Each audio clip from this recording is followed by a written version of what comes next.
Siz necə? Mən sizə deyim. Sıxlarını deyirsin. Yox. Bax, mən dedim ki, bax, bu hissələr var. Baxın. Hə, oranı Bax, bu. keçmişdik. Yox.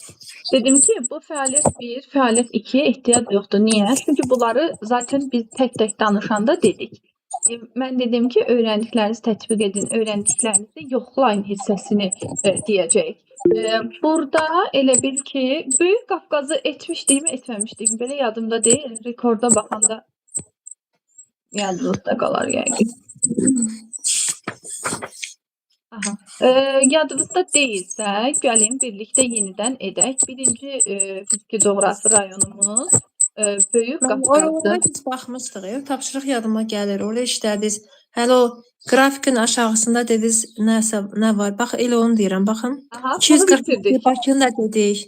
Bəli. Bunu bitirdik. Hə, siz dediniz ki, yadımda saxla. İndi keçək bu Kür-Dağ arası çökəkliyinə. Burada çox maraqlıdır. Elə müəllimə, sizdən başlayaq, öyrəndiklərinizi tətbiq edin.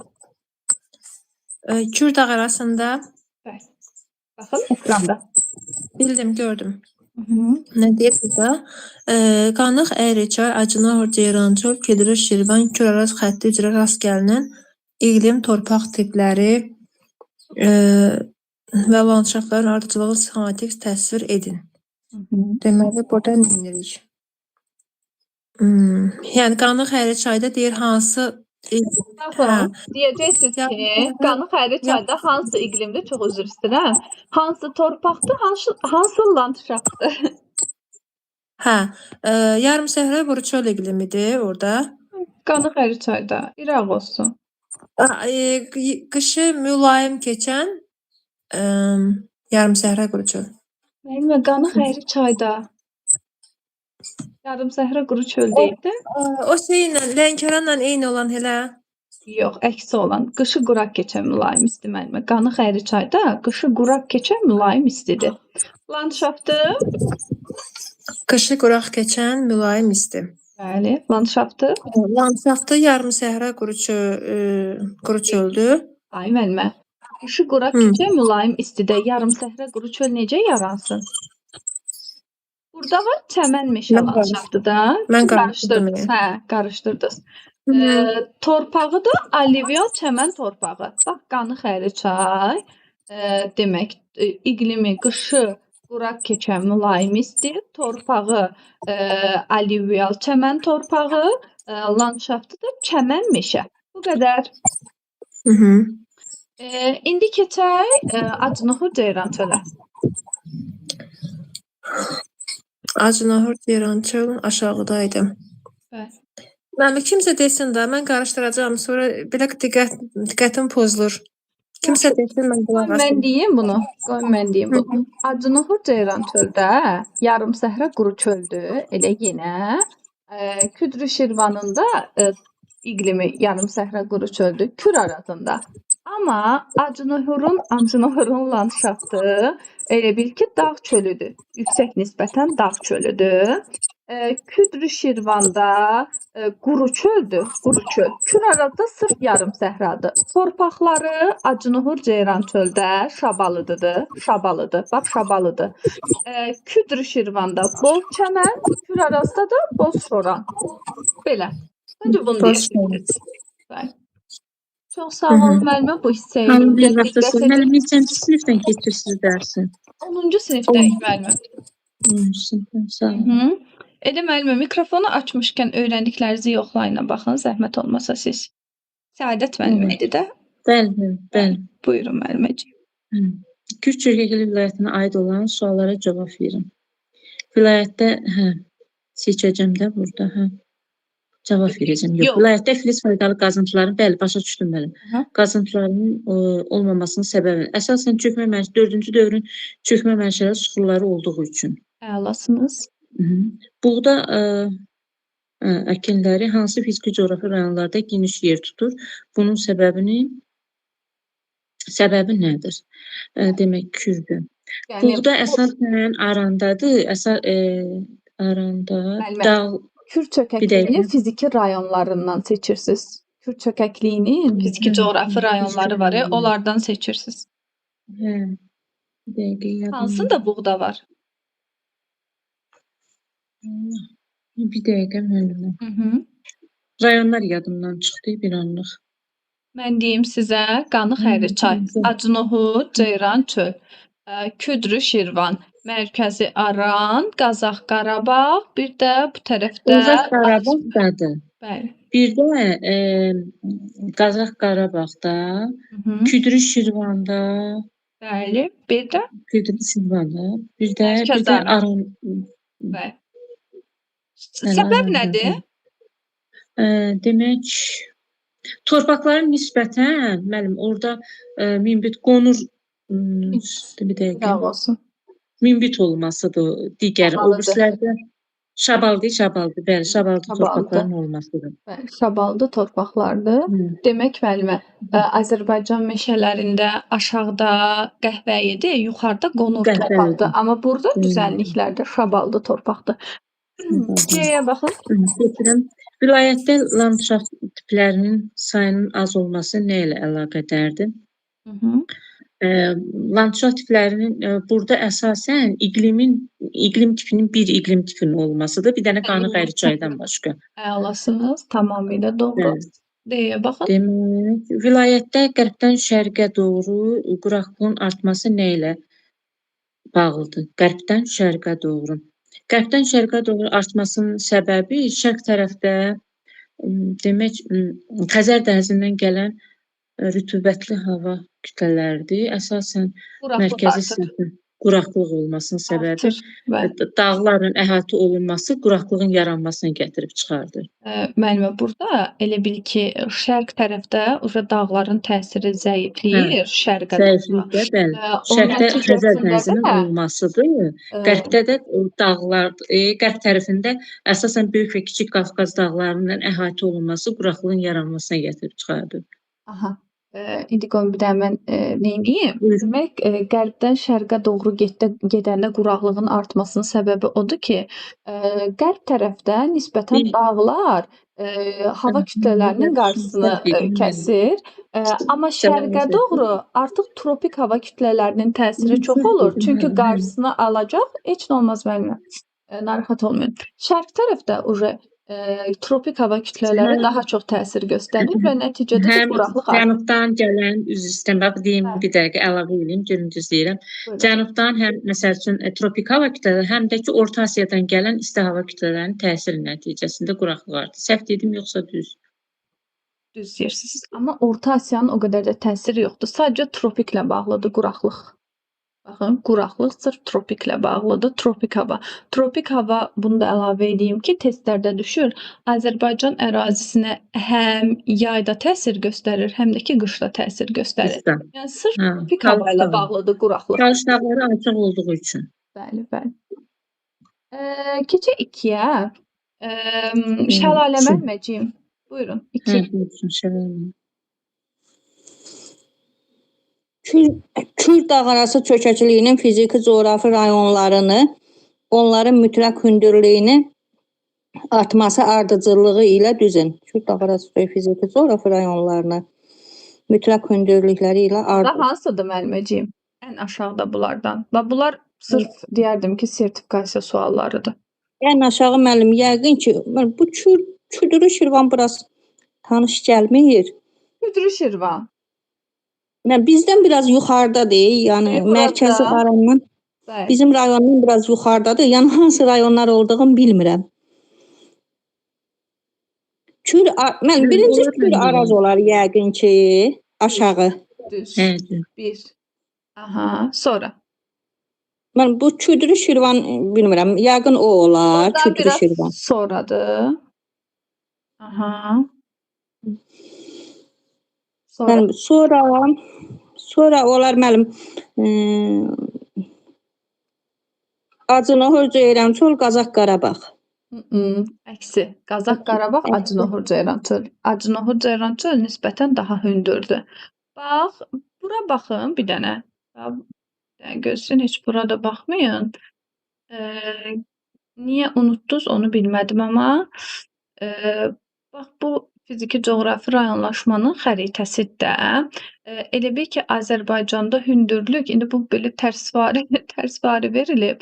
Baxın, bu Qanıxəyri çaydır, bu Qanıxəyri çay. Bu Bəli. Acınahur Ceyran çöldür, bu Qazax Qarabağdır. Bu hissə mərkəzi oranda, bu hissədə Küdrü Şirvandır. Fikir verin, Küdrü Şirvan Ağdaşın, Ucarın, Göyçayın, Kürdəmirin bir hissəsini əhatə edir. Fikir verin, baxın bu hissəyə. Yəni Qazax Qarabağın hündürlüyü deyəndə məsələn haranı nəzərdə, təxminən neçə metr hündürlüyü nəzərdə tutur? 400-600 belə hündürlüyü. Baxın, bu əraziləri Orada- orta hündürlükdə. orada Acınahur. Bəli, Acınahur Ceyrançöl bunların hamısından daha hündürdür. Yəni deyərdim ki, bəli. bu çox gözəl bir sualdır. Buradakı fiziki coğrafi rayonlarının hündürlüyü. Ən aşağıda oldu Küraraz, sonra oldu Küdrü Şirvan. Küdrü Şirvandan sonra gəldi Qazax Qarabağ, ondan Qazax sonra da Qarabağ. gəldi Acınahur Ceyrançöl. Çox sağ olun müəlliməciyim. Həyat Sağ olun. müəllimi, sizə uje qayıb yazırdıq. Bugün nəsə həmişə birinci siz daxil olurdunuz. Salam müəllim. Evdə yox idim, gecikdim 5 dəqiqə. Qayıb üçüncü. yazdırdıq. İkinci. Cədvəldə Çox gözəl sualdır bax. Hə, cədvəldə nə idi? Verilən xüsusiyyətlərə uyğun olan fiziki coğrafi rayonların xəritə sxemdəki rəqəmlərə əsasən müəyyən edin. Cədvəl tamamlayın da. Birinci. Şirvan düzünün mütləq yüksəkliyi nisbətən çox olan ərazini tutur. Bu məlumdur da Küdrü Şirvan. Bəli. Baxın, əslində Şəlalə müəllimənin də sualına cavab vermiş oldum ki, Küdrü Şirvan, Şirvan düzünə nisbətən, yəni bu Kürdəmirin, Ağdaşın nisbətən yüksək hissələrini əhatə edir. Aha, bura bir. Ərazisində neogen yaşlı süxurlar yayılmışdır. Neogen də yayılıbdır. Qanıxəyri çayda. Çox iraq olsun. Yox, Ceyrançöl adını burada çəkmişəm. Mən onları həmişə qarışdırıram. Müəllimə, Neogen, Acınahur Ceyrançöl, bir də Abşeron Qobustandadır. Daha çox oradadır. Bir də mikrofonları bağlayardı, səs gəlir, qarışır müəlliməciyimin səsi. Aha, bura baxın. Sonra nə idi? Qışı quraq keçən mülayim isti iqlim hakimdir. Qışı quraq keçən mülayim isti iqlim Qanıxəyri çay. Əlasınız. Neçə nömrə? Üçüncü da. Bəli. Yox. Üçdə müəllimə bura. Suvarma kanalları və kollektor drenaj şəbəkəsi sıxdır bu Kürarazda. Nömrəni deyin. Nömrə hardadır ki? Heç bilmirəm. Buradakı xəttdir. Ona baxmıram, heç böyütmüşəm, gözüm görmür deyənə. Aha. 2 olanda. 2, bəli. 2. Sonra Kür çökəkliyi və Kiçik Qafqaz vilayətləri arasında sərhəd rolunu oynayır. Kür çökəkliyi və Kiçik Qafqaz. Bu Qazax Qarabağ olar. Nömrə 5. Bəli. 6 da Araz boyudur. Bu da Milmuğan su anbarı burada yerləşir. Tamamilə doğru. Çox sağ olun müəllimə. Nərgiz müəlliməmizin səsi tutulub. Bu sual düşə bilər 100%. Yəni 100 deməyək, 200% bu düşəcək. Hə, hazır Baxın bura. Həm bu, həm buna fikir verin. Sırf sertifikasiya tiplidir. Ümumiyyətlə 10-cu sinif bilirsiniz nədir? 10-cu sinif bizim coğrafiyanın deyərdim ki, baza dərsliyidir. Yəni bütün sualları götürəndə 10-cu sinifdən yazılır suallar. Ona görə 10-cu sinifi biraz çox baxmalıyıq. İndi sınaqda da görəcəm necə bir nəticə olacaq. Burada dediyim kimi fəaliyyət 1, fəaliyyət 2-yə ehtiyac yoxdur. Buyurun müəllimə. Kim oxuyur? Mən? Siz, bəli. Məndə bu öyrəndiklərinizi tətbiq edin. Nə deyir burada? Kiçik Qafqaz vilayətinə aid olanı. İqlim diaqramları hansı fiziki coğrafi rayonlara və iqlim tiplərinə aiddir? Birinci. Deyir, yəni bu hansı Şuşaya xüsusiyyətdir? Şuşa. Yəni böyük Kiçik Qafqazın 4 dənə fiziki coğrafi rayonundan hansına aiddir deyir bu iqlim qrafiki immünlük? Bu Gəncə iqlim var. Baxın, Gəncə, Dağlıq Qarabağ, Qarabağ vulkanik, daha doğrusu Qarabağ dağları, Qarabağ vulkanik yaylası, bir də var orada Həkəri. Bunlardan hansına aiddir deyir? bu Şuşa dəqiqə Gəncəyə aid idi da. Yoxsa dəqiqə. Şuşa, Gəncəyə, qıraq olsun. Yox. Dəqiqə. Qarabağ aid idi. Hansı Qarabağa? Qarabağ dağlarından vulkanik yayılan. Dağlarına. Bəli, bu deyim dağ. Aha. Bəs isti su hardadır? Bu su Kəlbəcərdədir. Bu hara aiddir? Vulkanik yaylaya. Bəli, bu vulkanik yayla. İndi iqlimi deyin. Məntəqələrin mütləq hündürlüyü ilə iqlim arasında hansı əlaqə var? Yo. Ee, İqlimi deyin mən. İqlimi deyin. Şuşanın iqlimi nədir? Şuşanın iqlimi qışı sərt, qışı quraq keçən, qışı Yaxşı. quraq dəqiqə. Qışı quraq keçən mülayim isti. Bəli, bu belə. Bəs isti suda Kəlbəcərdə. O soyuqdur. Qışı quraq keçən soyuq. Bəli, bu getdi. İndi ikinci suala baxın. Məntəqələrin mütləq hündürlüyü ilə iqlim arasında hansı əlaqə var? Mütləq hündürlüyü ilə nəyi? İqlimi arasında hansı əlaqə var? Mütləq hündürlüyü. Yəni nə başa düşmədim sual mənə. Baxın, bunun hündürlüyü 1358-dir. Demək burada mülayim isti iqlim yaranıb. Amma istisi da 2294-dür. Burada artıq soyuq iqlim yaranıb. Buradan belə bir nəticəyə gəlirik ki, məntəqənin mütləq hündürlüyü artdıqca iqlim daha soyuqlaşır, sərtləşir. Bəli. 3-ə baxın. İyul və yanvar temperaturların hündürlüyə doğru dəyişməsini izah edin. İyul və yanvar temperaturunun hündürlüyə doğru dəyişməsini. Yanvarda hündürlüyə doğru. Yanvarda daha soyuqdur. -4-dür. Şuşada -4. İyulda 20-dir. İsti suda ən isti temperatur daha aşağıda, daha soyuqdur da. Bəli, hündürlüklə bu da düz mütənasibdir. İndi 4-ə baxın. Məntəqələrə hansı landşaft tipləri uyğun gələ bilər? Hansı landşaft tipləri? Landşaft hansıydı? Orada elə bir ki subnival buzlaq yox idi orada. Nival subnival yox idi. Nə olacaq? Yo. Sizə ardıcıllıq demir. İmmunlu Şuşada nə yarana bilər? İmmunlu Şuşada hansı tip yaranar? Dağ meşə. Bəli. Bəs isti suda? Orada da. Orada çəmən. Çünki soyuq iqlimdə meşə yaranarmı? Bəli. Çəmən çoxdur. Çəmən, burada da meşə iqlimi. Diqqətlə baxın. Kəlbəcərində Şuşanın iqliminin qrafikinə bu qarşıma çıxıb. DİM-də də var iqlim nələrində. Orta temperaturlarda da yadınızda saxlaya bilərsiniz. Səadət vermə. Biri oxuyun, zəhmət olmasa.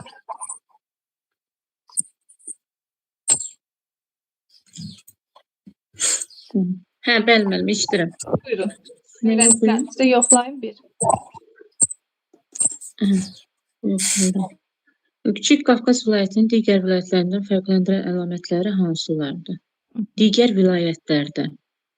Kiçik Qafqaz əsasən maqmatik mənşəli vulkanogen, maqmatik mənşəli vulkanogen suxurlarla yayılmışdır, ona görə fərqlidir. Maqmatik suxurlar məsəl üçün yayılıb Böyük Qafqazda da var əslində, Zaqatala tərəfdə. Polimetal filizlərdir, Filiz çayı da var. Əlavə olaraq da bilirsiniz var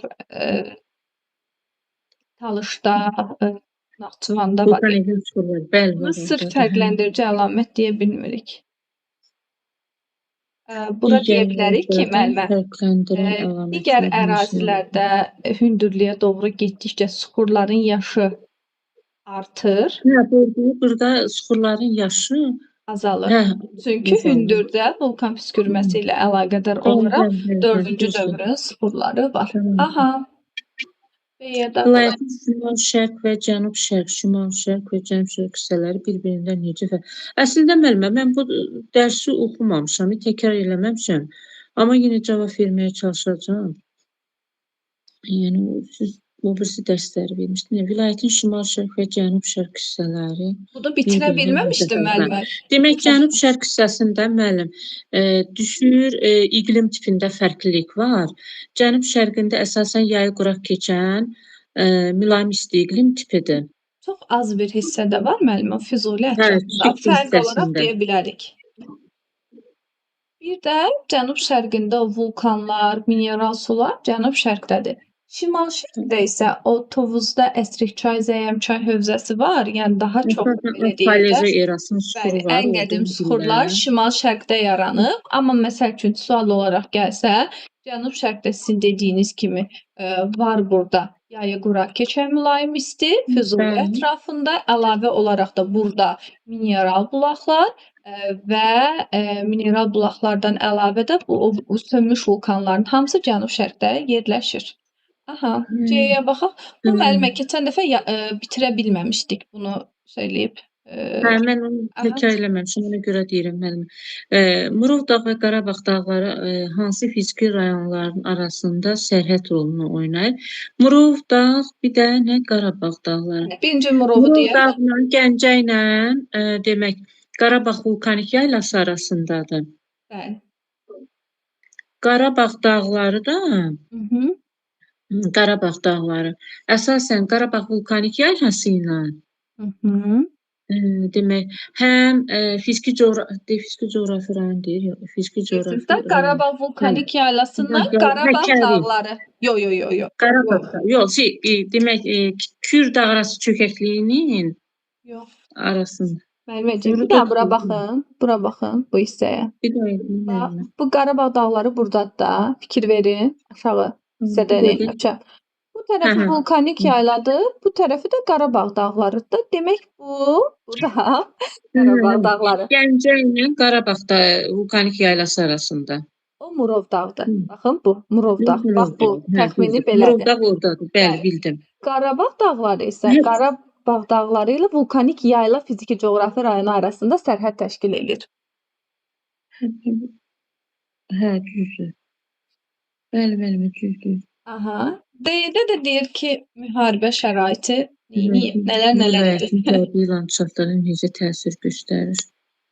Müharibə şəraiti, əlbəttə ki, təbii şəraitin necə təsir göstərir? Heyvanat aləminin əsasən məhv olması ilə nəticələnir. Torpaq örtüyünün məhvi ilə nəticələnir. Tamamilə doğru. Yəni mənfi təsir göstərir. İndi keçək 2-yə. Çox sağ olun müəllimə. Şəlalə müəllimə, buyurunuz. Həkimə, məndə ekran yox oldu. Əlim harada idisə? Onda çıxın yenidən daxil olun. Aha, növbətini siz oxuyarsınız. Həyat müəllimə, 2-ni oxuyun. Xəritə sxemdəki rəqəmlərə əsasən aşağıda verilənlərin ardıcıllıqla düzün. 1-ə elə bir ki, 1 haraydı. Baxın, deyir ərazisində turşdu şırlan. Əslində dedik bunu. Bu Qarabağ. Nə? Qarabağ nə? Nə idi? Dağları mı, vulkanik yaylası mı? Qarabağ dağları, bəli. Dağları. Bəli, dedik mineral bulaqlar dağdadır. Aha, sonra Bəli. vulkanik mənşəli göl. Vulkanik mənşəli göl nə idi? Orada Qaragöl. Yəni neçədə? Alagöllər idi. Qaragöl idi. 3-də. 3, aha, düzdür. Qaragöl 3-də. Sonra Zeyn oxuyun. Oxçu və Həkəri çayları keçir. Bu 4-dədir Araz boyu. Tamamilə doğru. Sonra Dəmir filizi alinut ehtiyatları yayılmışdı. Dəmir filizi alinut ehtiyatları 1-də Daşkəsən Gəncədə. Gəncədə. Bəli, Gəncədə. D, A, yox, bir dəqiqə. Bir dəqiqə. 1D. Yox, bir dənəsini səhv yazmışam. 4-də C olmalıdır. Aha. D, A, B, C. D, A, B, C. Hə. Şəlalə müəllimə qayıtdınız? Qayıtmadı. Şəlalə Yox, indi gəldim. İndi görür. qoşula bilmirəm. Ekran görünür. İndi müəllim görünür, bəli. Okay. Onda siz mənə Kiçik Qafqazdakı qurşaqları deyin. Aşağıdan yuxarı. Ən aşağıda nə var Kiçik Qafqazda? Ən aşağıda. Ehtiyac yoxdur burada neynəməyə, yəni nəyisə görməyə ehtiyac yoxdur. Deyirəm Kiçik Qafqazda ən aşağıda nə var idi? Kiçik Qafqazda ən aşağıda mənim Həkəridən. Elə demirəm müəllimə. Landşaft. Keçmişdi ya landşaft. Dağ çölləri başlayırdı. Bəli, dağ çöl. Dağ çölün üstündə nə var? Dağ çöl, dağ meşə. Aha. Sonra? Meşədən sonra mənim dağ çəmən. Bəli. Sonra? Sonra dağ çəməndən sonra mənim Subnival. Demişdik Nival burada yoxdur. Yarım səhra da yoxdur, Nival da yoxdur. Yəni landşaft tipləri deyəndə bu şəkildə dağ, çöl, dağ, meşə, dağ, çəmən, yəni subalp çəmənlikləri, ən yuxarıda da subnival. Belə. İndi sonuncuya gedirik. Lənkəran, bir də ki Naxçıvan. Dediyim kimi bu fəaliyyət 1, fəaliyyət 2-yə ehtiyac yoxdur. Burada baxın, öyrəndiklərinizi tətbiq edin də, sadəcə yağıntılar verilib. Yəni şagirdlər burada necə deyim sizə qrafik, diaqram quracaq. İndi keçək Gülyanaq müəlliməyə. Buyurun müəllimə, öyrəndiklərinizi yoxlayın. Öyrəndiklərinizi yoxlayın. A-nı onları Azərbaycanın digər onları Azərbaycanın digər vilayətlərindən fərqləndirən xüsusiyyətlər hansılardır? Orta Araz və Lənkəran vilayətlərinə aid cavablar. İqlimdən söhbət gedir də, burada elə Fiziki coğrafi rayonlaşma. Yəni hər şey daxildir ora. Hə. Deməli, Orta Arazla Lənkəranın fərqi o idi ki, Orta Arazda iqlim kontinental idi, ancaq Lənkəranda rütubətli idi. Belə deyək də, bunu Azərbaycandan fərqləndirirsiniz, düz deyirsiniz. Bura rütubətlidir, digəri kontinentaldır. Başqa nə fərq var? Hər ikisində poligon yaşlı sıxır var. Əla. Hər ikisi dağlıq ərazidə yerləşir. Belə deyək də, bir dağ, bir də düzənlikdən ibarətdir. Bir dağ, bir də düzənlik. Bəli. İndi keçək B-yə. B-yə. Hər iki vilayət günəş radiasiyasının miqdarına görə necə fərqlənir və nə üçün? Fərqlidir. Belə fərqlidir ki, Lənkəranda buludluqdur, səfərlən radiasiyadır, ancaq Naxçıvanda düz radiasiyadır. Buludluq azdır. Sonra Orta Araz və Lənkəran vilayətlərinin iki fərqli və iki oxşar cəhətini deyin. İki fərqli. Oxşarı ola bilər ki, ikisi də iki rayona bölünür, fiziki rayona. Düzdür. Və Lənkəranın ən yüksək hissəsində kserofit kolluqlar var, Naxçıvanda da var. Naxçıvanda da kserofit kolluqlar var. Sonra fərqli.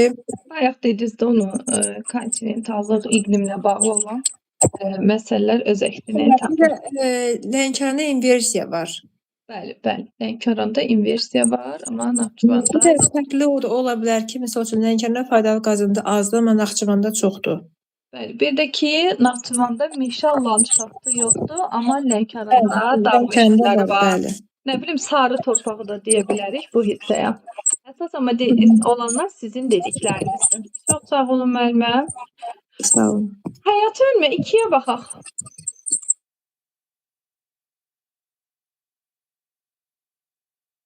Həyat müəllimə. Səsimi açmamış danışıram. Xəritə sxemlərdə verilən rəqəmlərə əsasən, deməli, ərazisində interazonal landşaft olan ərazisində intrazonal landşaft olan nə idi? Lənkəran. Müəllimə, baxın, burada var 1, 2, 3, 4. Mən də bura işarələmişəm. Siz deyin, bu A hansına aiddir?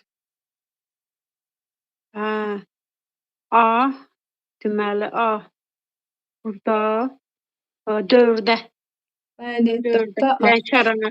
Düzdür. Sonra Şoran torpaqların yayıldığı, şoran torpaqların yayıldığı, deməli. Şoran torpaqlar Naxçıvanın düzənlik ərazisində olar da 2-də. bəli, o da düzdür. Sonra Polimetal filiz yataqlarının olduğu, bu da Naxçıvandadır. 1-də. düzdür. Sonra Hündürlüyə doğru yağıntıların azalması, bu da Lənkəranda 3-də olar. Basınız tamamilə doğru. Çox sağ olun. Bu bitdi. Son olaraq Səadət müəllimə 3-ə baxın, zəhmət olmasa. Bəli. Orta Araz və Lənkəran vilayətlərində landşaftların hündürlüyə doğru dəyişməsini sxematik təsvir edin. Yəni Orta deyir ki, Arazda- hansı landşaftlar var? Orta Arazda, bir də Lənkəranda. Landşaftın hündürlüyə doğru demək, Orta Arazda landşaft 1500 metr yüksəkliyə qədər yarımsəhra quruçul iqlimi olduğuna görə Gəlin belə burada gedək müəllimə. Hə. Baxın, pillə-pillə gedək Naxçıvanda.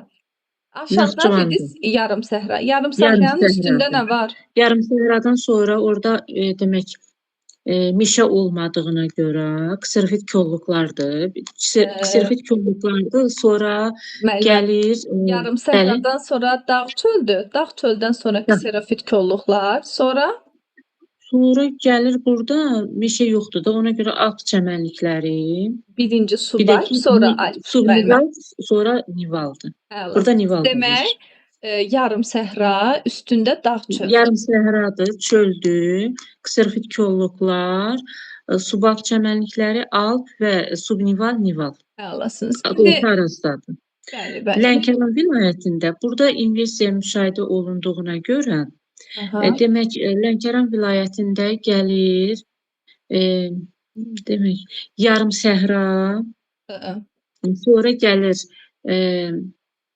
Müəllimə, burada çöllər. yarım səhra yoxdur. Birinci düzən meşə,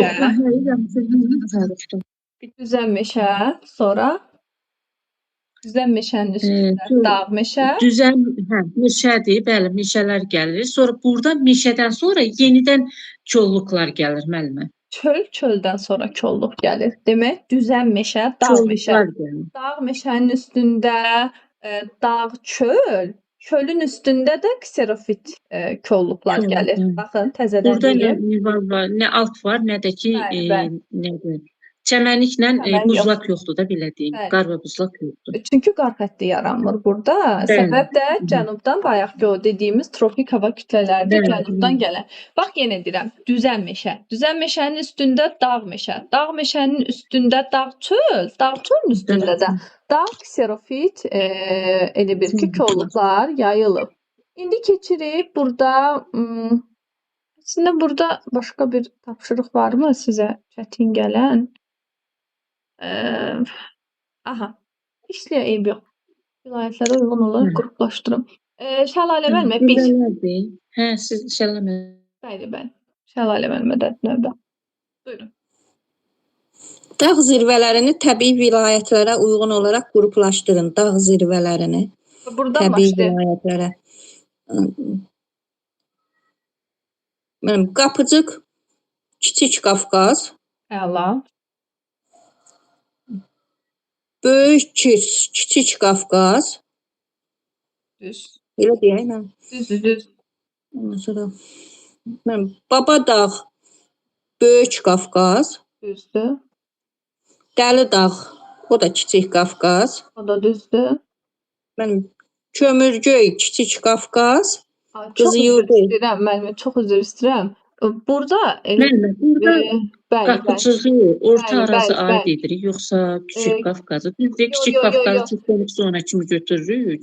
Amma mən belə təbii vilayət deyir. Təbii vilayət dediyi üçün şeydə Orta Arazda düz deyirsiniz. Və Orta Araz olmasa hə bizim dediyimiz formadaydı. Bir dənə mənim orada problem oldu. Sonra Kömürköy nə oldu müəllimə? Kömürgöy ilə Qızıyurdu, o da Kiçik Qafqaz vilayəti aiddir. Lənkəran müəllimə. Lənkəran. Lənkərana aid təbii vilayət kimi Bəli, Lənkəran. Qızıyurdu, Kömürgöy Talış dağlarına düşmür. Siz deyirsiniz, baxın, Lənkəran vilayəti də 2 yerə bölünür. Lənkəran, bir də ki Talış dağları bizdən elə istəyir. O tektonik zona demir. Bax, təbii vilayətdir. Tektonik zona deyir. Hə. Sonra Hinaldağ. Mən Hinaldağ Bəli. Tovuzdadır. Kiçik Qafqaz, Kiçik bəli. Küküdağ. Küçük dağda Dərələyəzzadır, 3120, o da Orta Araz. Orta Araz. Tufan. Tufandağ Böyük Qafqazdır. Dübrar. Dübrar da yenə Böyük Qafqazdır. Bəli, tamamilə doğru. Tamamilə doğru. Burada təbii vilayətdir. Buyurun müəllimə 2. Ritmik hadisələr yaranma səbəbləri. Gecə-gündüzün növbələşməsi bu yerin özü xətərindən fırlanması nəticəsində olur. Muson küləklərin yaranması fəsillərdən olur. Elə bil ki, bu da illikdir də müəllimə, yerin özü xətərindən fırlanması, Korolyos qüvvəsi, necə deyim? Günəş ətrafında fırlanması müəllimə öz oxuyur. Günəş ətrafında fırlanması. Günəş ətrafında, illik deyirəm, özü yer deyirəm, heç aşıb. Günəş ətrafında. Qabarma, çəkilmənin baş verməsi, bu ay nəticəsində olurdu da. Ayın qismən günəşin cazibə qüvvətinin təsiri nəticəsində. Bəli. Günəşin il ərzində həm şimal, həm cənub yarımkürəsində zenitdə olması, bu da günəş ətrafından fırlanması. Düzdür. Fəsillərin yaranması, bu da illik günəş ətrafından fırlanması. Bəli, tamamilə doğru. Keçirik bu tərəfə. Şəlalə müəllimə 3.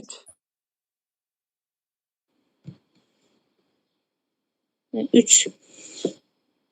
Cədvəli tamamlayın. Qarabağ yaylası. Qarabağ yaylası. Qarabağ yaylası hansı iqlimdir? Dağ çəmən yaransın burada. Qışı. Aha.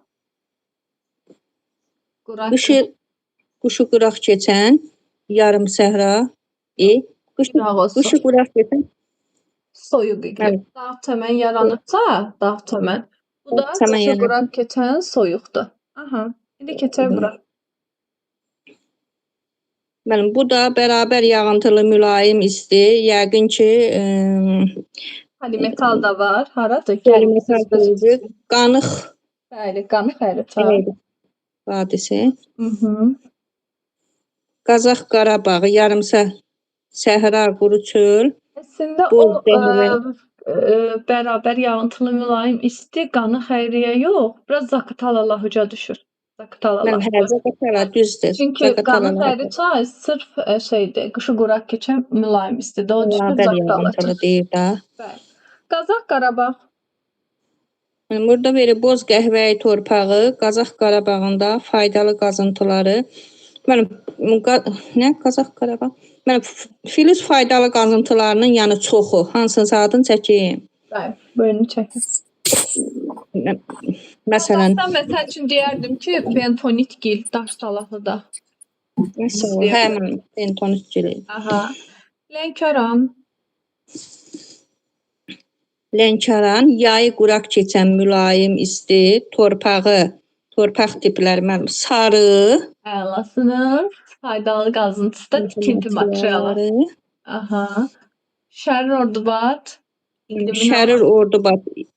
Şərir Ordubadın da iqlim tipi qışı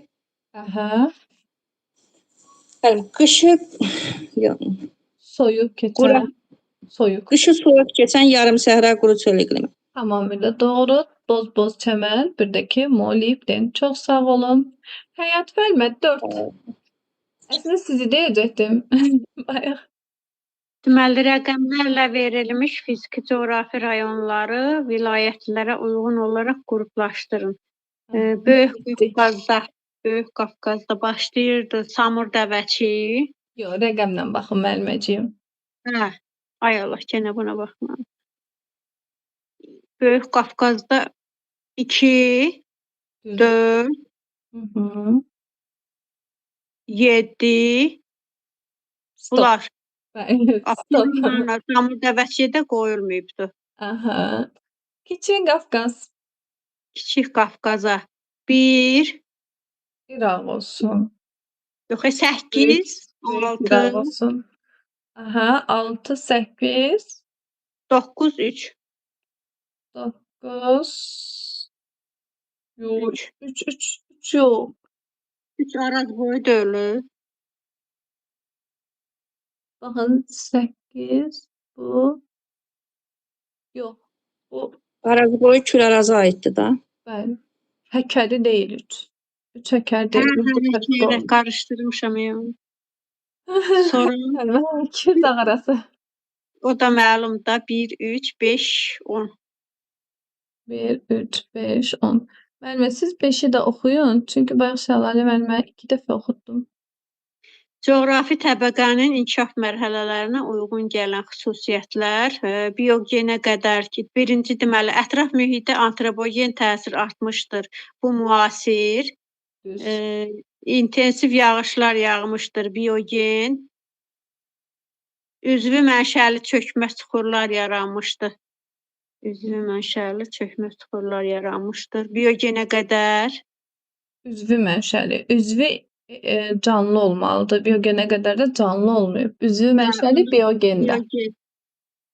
Qlobal ekoloji problemlər kəskinləşmişdir, müasir. Düzdür. Atmosferdə karbon qazının miqdarı kəskin azalmış, oksigenin miqdarı artmışdır. Bu da biogen.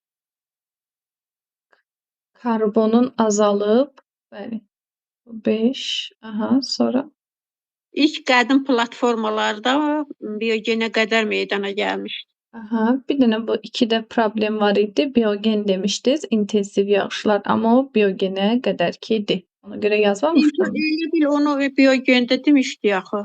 Yadımdan çıxıb Yox, yəqin. intensiv yağışlar. İntensiv yağışlar o yağır, o canlılar filan ondan sonra yaranandan sonra dayanır həmin intensiv. Bəli, intensiv yağışlar dayanır. Səadət müəllimə altını oxuyun, zəhmət olmasa. Bəli, müəllimə. Deyim, Orta Araz və Lənkəran vilayətləri üçün ümumi əlamət, demək, kontinent iqlimi yayılması, kserofit kolluqların yayılmasıdır müəllim. Bəli, tamamilə doğru. Burada cavab olur B bəndi. Hə, bunun yetkisi yoxdur. Demək, həftənin 2-ci günü mən bu 10-cu sinifin 1-ci bölməsindən hardasa 30-a yaxın dərs var da, onu əhatə edən bir sınaq eləyəcəm, atacağam. Yenidən diqqət edin. Görürəm ki, bu dərsliklərə niyəsə çox ögey yanaşma var. Amma özünüz bilirsiniz ki, əsas dərsliklərdən düşür. Yəni bütün imtahanların bazası dərslikdir əslində. Amma burada daha çox dərslikdən düşür. Demək, indi keçirik materiklərin bioehtiyatları. Elə Səadət müəllimə sizdə qalmışdıq, sizdən davam edəcək o balaca bir nə idi? Yəqin oxumusunuz 9-cu sinifi, hə? 9-cu sinif oxumuşam müəllimə, bəli. Bəli, əla. Burada birinci hissədə təbii zonalar deyir, müqayisə edin. İstəsəz mən ümumi şəkildə müqayisə edim ki, fikir verin. Mən deyim müəllimə. Özüm müqayisə edim. Deyil. Müəllimə, Avrasiya materikində ümumiyyətlə demək olar ki, bütün təbii zonalar hər ikisində var. Bir dənə Avrasiya, Şimali Amerikada rütubətli ekvatorial, həmişəyaşıl ekvatorial meşəlikləri yoxdur. Bir də fərqli xüsusiyyət nədir müəllimə? Fərqli xüsusiyyət demək, Avrasiya materikində enlikləri üzrə paylanırsa təbii zonalar, amma Şimali Amerikada meridian istiqamətindədir. Əlasız, elə onu demək istəyirdim. Mən də təbii zonaların yayılması. Burada Portuqal haqqında məsəl üçün bir dənə bunu deyin. Bu şimal tülküsü ilə bağlı yəqin məlumat oxumusunuz. Oxumuşam, bəli mən. Aha. Orada bir sual var. Şimal Onu cavab tülküsü, məsəl üçün, şimal tülküsü ümumiyyətlə yəni nəsli kəsilməkdə olan heyvan növlərindən biridir. Qütbdə yaşayır əsasən. Yəni şimal tülküsün bunun üçün yəni xəzdəri heyvan növlərindəndir. Tundra və meşə tundrada yaşayır. bir fermada Ee, saxlanmasının nəyi Hə, nədir? fermada saxlayırlar ki, xəzdəri üçün Bəli, artırırlar, həm də ki, yəni nəsli kəsilməkdədir, həm də bu baxımdan. bəli. Həm sənayedə istifadə edirlər, həm də ki, yəni nəsli kəsilməkdədir. Bir də ən əsas məsələ düşünürəm ki, onun fermada saxlanmağının nəyi odur ki, xarici təsirlərdən qoruyurlar onu fermada saxlayar. Həm də qoruyurlar, bəli, deyilməlidir. Bu mətin şəkil üzrə işi də oxuyun, çünki o hissələr biraz Bir dənə nağıl də. kimidir. Aha. İstəsəz səsli Mətin. oxuyun, ya necə etsə. Oxuyaram, fərqi yoxdur. Buyurun. Mətin və şəkil üzrə çöl zonası tamamilə biraz səsimdə problem ola bilər. Çöl zonası tamamilə Narahat olmayın müəllimə. Biz mənimsənilmişdir. hamımız elə bir dəfə xəstələnib sağalmışıq hamımız. Bu zona mövcud olduğu ölkələrdə ən mühüm kənd təsərrüfatı rayonudur. Bu ərazilərin düzənlik relyefi, iqlimin əkinçilik üçün yararlı olması və münbit torpaqların yayılması ilə əlaqədardır. Çöl zonasında əsasən taxıl bitkiləri, buğda, qarğıdalı, kətan və s. Bitkiləri əkilir. Günəş işığı və istiliyin tələbatından asılı olaraq demək taxıl müxtəlif sortları becərilir. Xüsusilə Şimali Amerikanın çöl zonasında prerilərdir. Şimali Amerikada prerilərdir. Yüksək mexaniləşdirilmiş kənd təsərrüfatı kompleksləri yaradılmışdır. ABŞ-ın və Kanadanın dünyanın ən mühüm taxıl ixracatçısı olması onların ərazisindəki çöl zonasından intensiv istifadə etmələri ilə əlaqədardır. İndi müzakirə edəcəkdir. ABŞ-da Bura baxın, zəhmət olmasa, yəni bundan çox sual düşür. Baxın, şimala yaxın yazlıq buğdadır.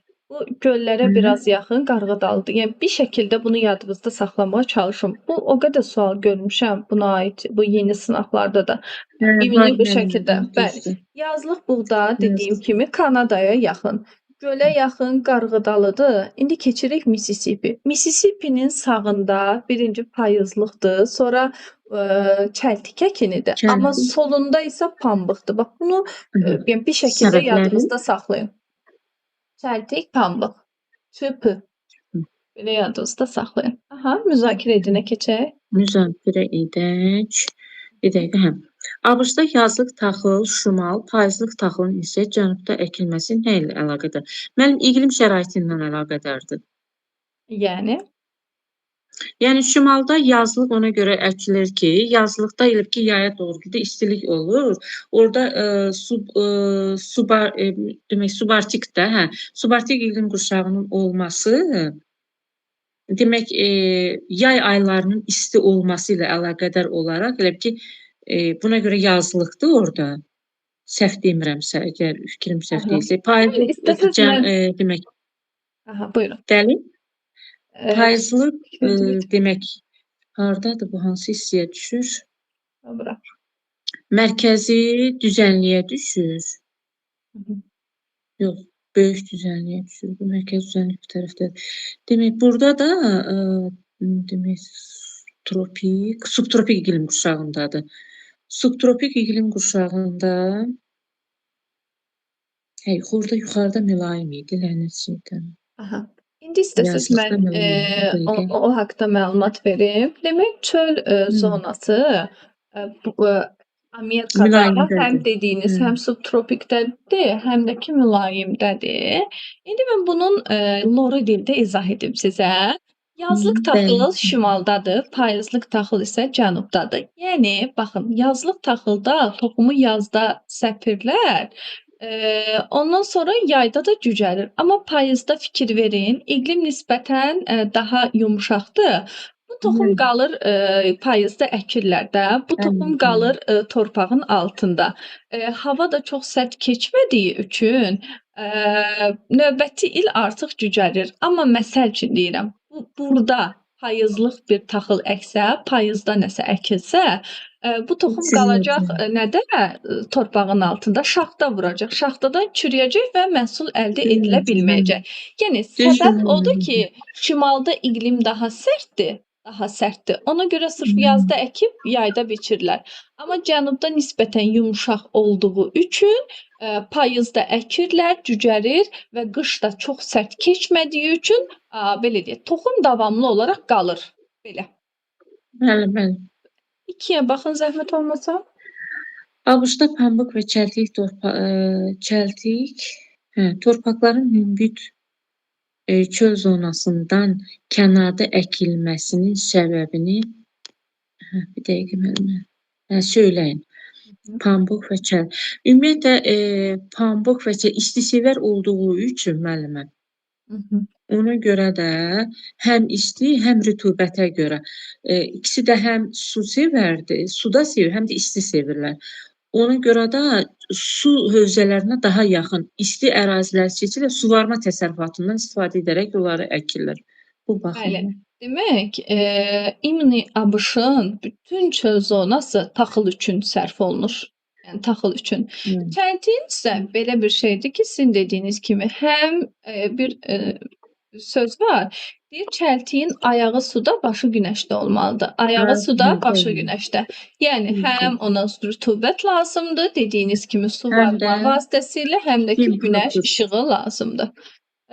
3-ə baxın, zəhmət olmasa. Avrasiyada çöl zonasında yerləşən və buğda istehsalçısı olan iki ölkənin adı. Bir çöl zonası ümumiyyətlə Rusiyanın Avrasiya materikindən deyirik də, elə deyil. Bəli, biz taxılı hardan alırıq? Rus deyirəm həlim bir dəqiqə. Dünya elə ki Avrasiyada ən çox taxılçılıq inkişaf edib Rusiyada, Qazaxstanda, Monqolistanda, Çində, Ukraynada və Ukrayna və Hindistan. Amma çöl zonası götürəndə biz bilirik ki, Qazaxstanla Monqolistanın şimal hissəsindədir. Və Rusiyanın cənub hissəsində. Bu ölkələrdə. Mərkəzi qara torpaq düzdür. Mərkəzi qara torpaq deyirlər həmin. Burada da dediyim kimi çəltikdir. Baxın, başı günəşdə, ayağı suda. Bəli, çox çətin işdir. İndi keçirib bura terraslaşma çay plantasiyası. Bu da Qanq çayı vadisində cutdur. Cut lifli bitkidir və cutdan da baxın səbətlərin, həsirlərin alınması üçün istifadə edirlər. Burada biliklərin tətbiq edilməsi və yoxlanılmasına düşünürəm ehtiyac duymuram. Niyə? Yəni cənubdan şimala doğru edəcək. Gülyanaq müəllimə 2 ən sevdiyiniz. Mənim əvvəlcə bir sualım var, onu verim. Buyurun. Bu payızlıq taxıl bizim zonada əkilir, onu bilirəm. Payızda əkirlər, yazın axırı yayda biçirlər. Əkilməlidir, çünki qış sərt keçmir. Ona görə. Bəli. Və sizin zonada əkilən taxıl nə vaxt biçirlər? Biçilmə eynidir də, yaydadır. Bizdə payızlıq əkilmir. Bizdə payızlıq əkilmir. Bizdə dəryədir. Mən Aran Yevlaxdan. Yox, müəlliməni soruşuram, Aygün müəllimə. Balakən. Balakən, lap yaxşı. Hə, müəllimə, yəni dağlıq ərazidə əkilən taxıllar nə vaxt biçilir? Onu maraqlıdır mənə. Bizim kimi də yayda. Yayda, elə yazda əkib yayda 2 ayın içində, müəllimə? Bəli. Bizdə də elədir də. Beyləqanda Azərbaycan taxılçılıq rayonlarında, mən Beyləqanlıyam. Bizdə də elə yazda əkilir, yazda da. Nə tez bazardır çaya. Bizdə daha çətindir ki, mən. Yox, Beyləqanda payızlıq da var. Payızda əkilir. Yəni sizdə nətər payızda əkilir Qəbələdə? Biraz dağətəyi ərazilərdə əkilir, amma sizdə yazlıq olar. Çünki şaxta var axı orada, şaxta vurur. Buğdanı demirsiz, arpa, buğda. Bəli. Xeyr, bizdə dekabra kimi adətən, yanvara kimi tamam heç qalmır, əkilir. Müəllimə, o zonda iqlimi dəyişiblər yəqin.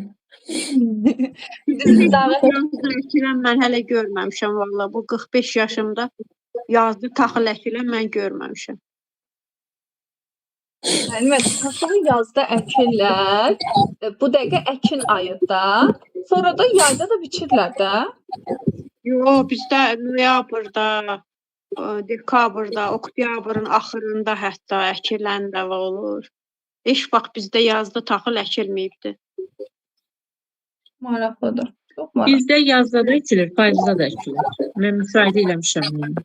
Məsələn, payıza çatdırmayanlar yazda ekilmez. Bizdə Qanıq Əri çay tərəfdə, o hissədə də. Çünki qış quraq keçirmi? Yayda su verməyə ehtiyac olur. Orada dediyimiz kimi payızda əkilir. Amma biraz yuxarı dağ ətəyi ərazilərdə uşa yox. Yazda əkilir, yayda biçilir. Biçin, o sizin sualınıza istinadən. Biçin hər yerdə eynidir. Biçində dəyişiklik yoxdur. Əkində dəyişiklik var. Lap yaxşı. Maraqlı Öyrəndik. gəldi. Bəli, Hə, bəli. ikini oxuyun. Zəhmət Hə, olmasa. bu ikidə nə deyir Sevdiyiniz. burada? Hardadır? Ucqar, Avrasiya ucqar nöqtələri yerləşdiyi təbii zonalar. Hə, keçən dəfə bu danışdığımızdır. Hə, Təkrar şimalda deyildi. Çelüstin idi. Təbii zonası Arktik idi. Arktik səhra idi. Cənubda Piya idi. Cənub Piya idi da. Bəli. Hə. Malayziya, Malayziya düşürdü, bəli. Orada dəyişkən rütubətli meşələr idi. Qərbdə Roka idi, Portuqaliya tərəfə düşürdü. Aralıq dənizi cod yarpaqlı meşə kolluqlar idi. Sonra şərqdə isə Dejinyo idi. Arktik səhərdən aşağıda tundra idi. Ha, ürəyim çıxdı Arktik səhra deyəcəksiniz deyə. Şimali Amerikaya. Hə, yox. Sonra Şimali Amerikada ucqar nöqtəsi deməli şimalda bir dəqiqə Murchison. Hə, Murchison şimaldaydı. O da Arktik səhərdə kimi, Çelüskin kimi idi. Sonra ən cənubda Mariato idi. Dəyişkən rütubətli meşə idi o da. Hətta orada belə bir şey yadımda qalıb gedir. Cənubi Amerikanın şimal ucqarı Şimali Amerikanın, bəli. Ondan yuxarıdadır, amma o birisi aşağıdadır. Panamaya düşür. Sakit Okean sahilində yerləşir. Mariato. Bəli. Hə, sonra nə deyirəm? Qərbdə Uels şəhzadəsi idi. O qərblə şərq yadında qalıb ki, ikisi də tundradaydı. Tundradır. Qərbdə Uels'dir. Şərqdə də Saint Charles'dır. Saint Charles. İndi 3-ə baxın, zəhmət olmasa. Üstə nə deyir? Məntəqələrin hansı təbii zonda yerləşdiyini və kənd təsərrüfatının hansı sahəsinin inkişaf etdiyini müəyyən edin. Bura Avrasiyadır. Deməli, Avrasiyada ora savanna tərəf deyilmi?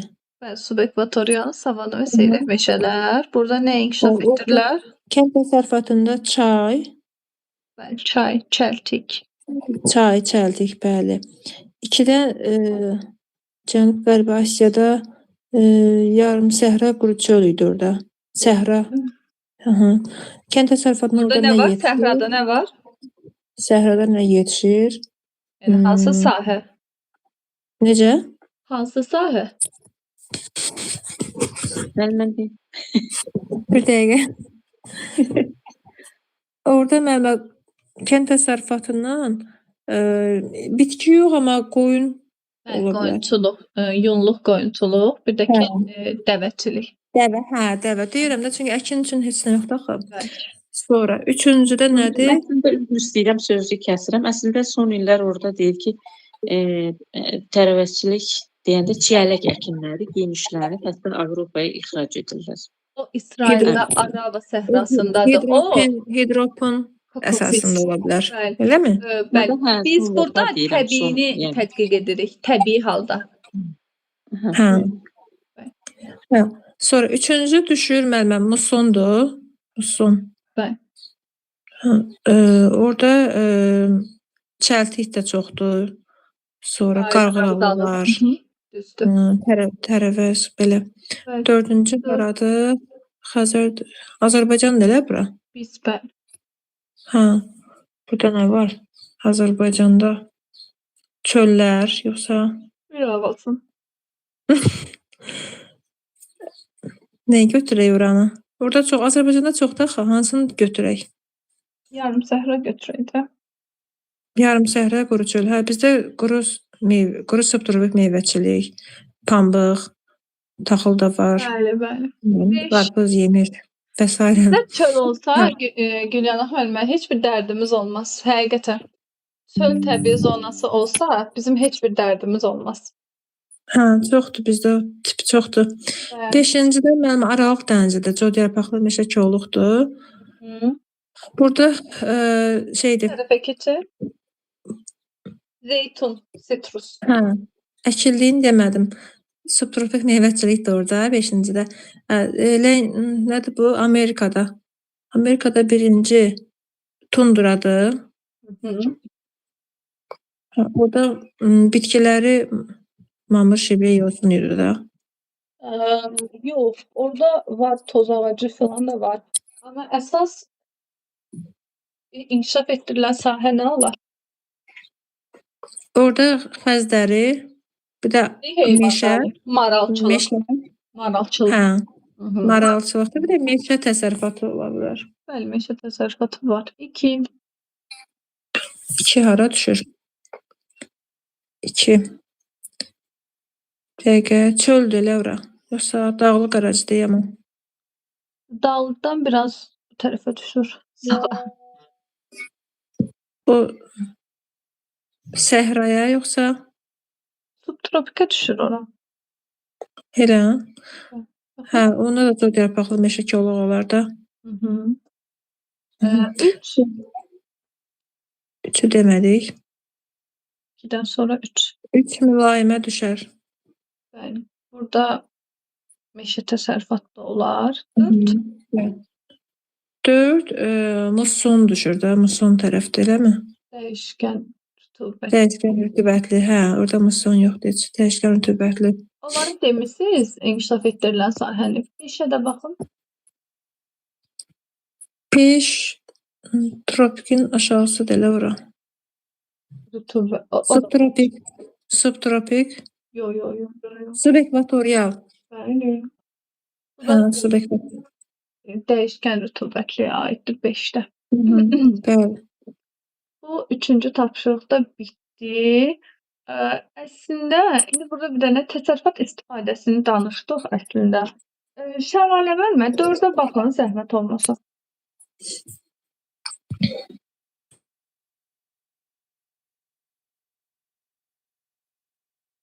Buradasız şəlalə müəllimə. Burada da şəlalə müəllimə. Görə bilirsiniz? Baxın. Mən görə bilmirəm. Hə, yox. Murat yazılandır, eləmi? Murat yazılan. Hə, Murat yazılandı. Yoxdur. Hə, yoxdur. Yoxdur. Onda həyat müəllimə 4. Nə deyim? 4. Bu cənub materiklərinindir, şimal materiklərinin. Şimalda müəllimə hələ ki. Mətndən istifadə edərək cədvəl tamamlayın. Meşələr. Ölkələr ABŞ olar, Kanada olar, sonra Rusiyanın da Avropa ölkələri, Avrasiyada. Sonra ikinci çöllər, çöllərin də ölkələri, bayaq dediyimiz kimi Rusiya, Qazaxıstan, Monqolistan, Çin. Təsərrüfatda istifadəsini də heç bunu böyütmüşəm, görmürəm. Meşələrin təsərrüfatda istifadəsi bu oduncaq olar, bir də tikinti materialları. Əlasınız. Davam edin. Çöllərin də bayaq dediyim onda Avropa ölkələri, Rusiya, Qazaxıstan, Çin. Bu da təsərrüfatda əkinçilik, heyvandarlıq. Düzdür. Codyarpaqlı meşə və kolluqlar, bu da Avropanın cənubu idi. Aralıq dənizində olan İtaliya, İspaniya, Türkiyə, Afrikanın şimalındakı ölkələr. Bu da təsərrüfatda nə idi? Sitrus meyvəçiliyi idi, üzümçülük idi. Bəli, bəli. Zeytun.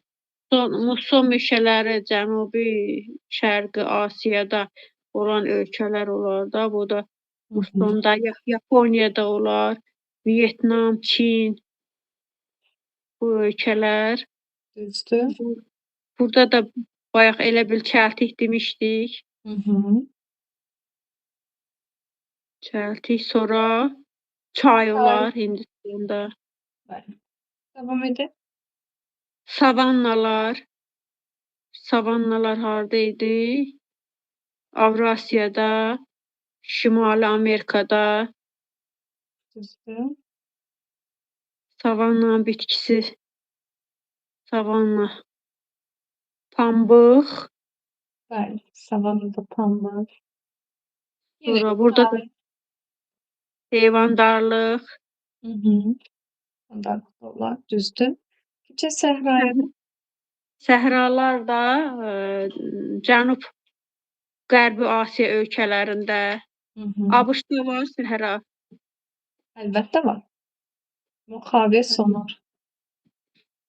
Hə, bu səhraya da bayaq Ərəbistanda qoyunçuluq demişdik.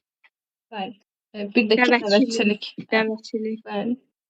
Ekvatoriyada Avrasiyanın cənub-şərqi, Mərkəzi Afrika, Cənubi Amerikanın şimalı. Bəli, ölkə olaraq desək, nə bilim, İndoneziyanı deyə bilərik. Oradan Konqonu deyə bilərik. Sonra burada nə idi? Təsərrüfatda da ümumiyyətlə təsərrüfat daha çox, yenə burada da çaydır, kauçuk və s. kimi nələr əkilirdi. İndi Həyat müəllim burada dayanın. Deyir ki, xəritə sxem üzrə iş cənub materiklərinin bioehtiyatlarıdır. Bir baxaq. Baxın, burada təbii zonalar verilib. Bu tapşırıqlara baxın, zəhmət olmasa. 5 dənə tapşırıqdır. Təbii zonalardan hansıları hər üç materikdə rast gəlinir? Üç materikdə. Burada savannalara, sonra gəlinir nə idi? Codyarpaqlı var. Üçündə də. Sonra var səhralara. Düzdür. Bir də bu yaşıl dəyişkən rütubətli meşələr. Tamamilə doğru. Növbəti suala keçin. Cənub materiklərinin hansında ekvatorial meşələrə, savanna və seyrək meşələrə, səhralara rast gəlinir. Cənub materiklərinin hansında, deməli, Cənubi Amerikanın Afrikada ekvatorial meşələrə, savannaya və seyrək meşələrə, səhralara da hər üçündə. İmini bizə materik deməlisiniz ki, bunların hamısı olsun. Hansı materiklərdə? Cənubi Amerika, Afrika, Avstraliya. Bəli. Cənub materikləri. Bəli. Cənubi Amerika, Afrika, Avstraliyada yox. Avstraliyada ekvatorial meşə yoxdur müəllimə. Yoxdur, bəli. Yoxdur. Baxaq. Cənubi Amerika və Afrikada olan hansı təbii zonalar şimal materiklərində də mövcuddur? Cənubi Amerikada səhralar, sonra dəyişkən yox, seyrək meşələr, codyarpaqlı meşə və kolluqlar. Sonra burada var yüksəklik qurşaqları, köllələr. Götürə bilərik ya güməmə. Təbii son olaraq yox. Yəni onu var, amma ümumi yüksəklik qurşağı deyə təbii zona yoxdur. Hardadır bəs? Cənubi Amerikada? Yox, Cənubi Amerikada yüksəklik qurşağı var. Dağlıq ərazilər baxın burada. Hər yerdə var. Bütün materiklərdə bax az da olsa dağlıq ərazi var. Bu roza rəng, Barbie roza isə. Amma bunu təbii zona olaraq götürmürük də. Hə, yüksəklik qurşağı. Sadəcə yüksəklik qurşağı. Həyat müəllimi harda qalmışdı? 4-də. Aha, 4 oxumuşam. Nə üçün Afrika və Avstraliyada səhralar geniş yer tutduğu halda, deməli Afrikada və Avstraliyada, Cənubi Amerikada onların sahəsi kiçikdir. Deməli Afrika ən istidir, Avstraliya ən quraqdır, Cənubi Amerika isə ən rütubətli materikdir. Allah, 5-ə baxın. Afrika və Cənubi Amerikanın hansı təbii zonalar təkrarlanır? Afrika və Cənubi Amerikada subekvatorial savannalar, yoxsa bilmədim bunu. Ekvatorial, dəyişkən rütubətli meşələrdir, təkrarlanan. İkisində də bir də savannalardır da. Bəli, tamamilə doğru. Bunlar təkrarlanır. Bu hissədə cənub materikləri haqqında məlumat verilir. Sadəcə yəqin oxumusunuz, Trans-Amazon magistralıdır. Baxın, Lima ilə, Perunun Lima ilə Braziliyanın Recife şəhərini birləşdirir. İndi həyat müəllimi, bunun 5 dənə əhəmiyyətini deyin bizə. 5 dənə əhəmiyyəti, deməli, bunun 5 dənə əhəmiyyətini mən bilirdim. Bir-ikisini deyin. Deməli, buran mənimsənilməsi üçün çəkilibdir. Birincisi. Sonra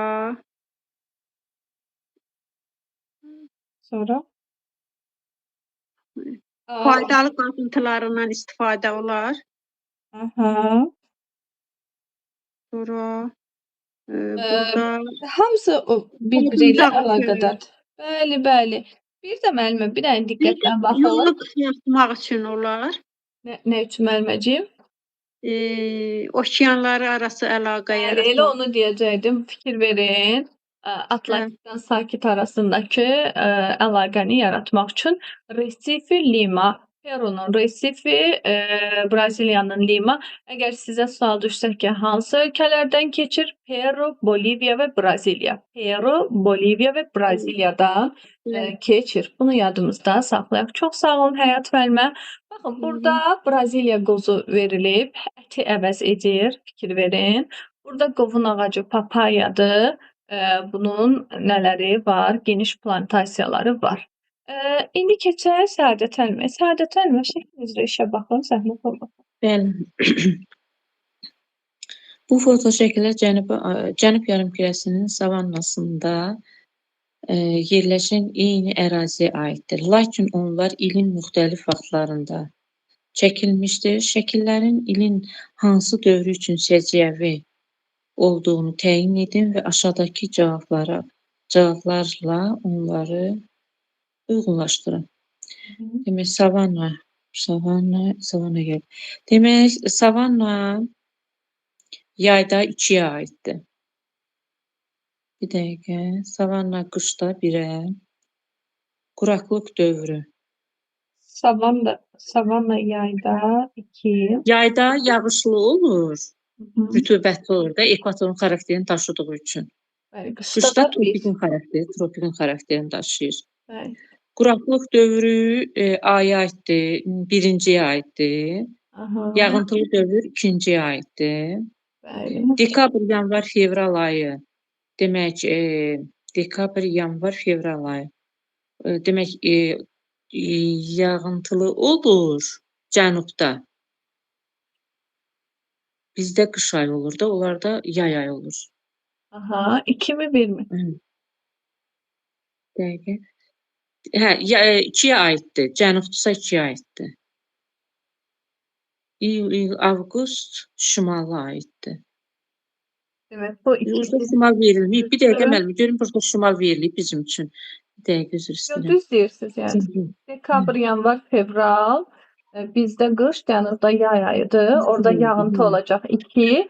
İyun, iyul, avqustda aid olur 1-ə. Demək burada Hı. 1'ə olacaq A, C, F. 2'ye de aid olacaq B, D, Y. D, E. İndi bu məşhur gimodur. Ha, gimollar. Bəli. İndi diqqətlə baxaq. Buyurun. Mövzunu oxuyun. Oxuyun məncə. Olur. Kənd təsərrüfatında məhsuldarlığın artırılması dünyanın ərzaq probleminin həllində mühüm rola malikdir. Bu məqsədlə xüsusilə inkişaf etmiş ölkələrdə seleksiya işləri aparılır. Seleksiya işlərinin məqsədi daha yüksək məhsuldarlığa malik olan və əlverişsiz hava şəraitinə dözümlü bitki sortlarının əldə edilməsidir. Gen mühəndisliyinin inkişaf etdiyi 20-ci əsrdə seleksiya işləri istiqamətində mühüm dəyişikliklər baş vermişdir. Genetik cəhətdən modifikasiya olunmuş sortların gimonun, yəni tətbiqi kənd təsərrüfatında inqilab yaratmışdır. Lakin gimonun birbaşa insan orqanizminə mənfi təsiri vardır. Buna baxmayaraq gimo, çəltik, qarğıdalı, pambıq, soya, pomidor, xiyar və sair bitkilərin becərilməsində geniş tətbiq edilir.